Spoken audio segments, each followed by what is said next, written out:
Hey you, welcome to this video where I will help you out how to buy and sell on TradeLocker.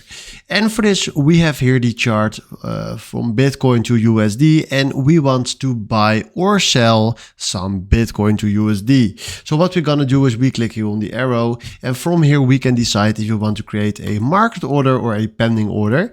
We choose market order, and then we can click here first of all on buy, and then we can set here a stop loss or a take profit by clicking on that and then change it to the percentage or the amount that we want, where we take profit or where we want to stop our losses. So let's say in 1% we want to stop our losses, and then he automatically close the trade. So then after this, you decide right here the amount where you want to trade with, and then you click right here on buy, and then you do confirm. For selling, we do exactly the same. We go here to market, click on sell, and then from here you can decide the stop loss or the take profit.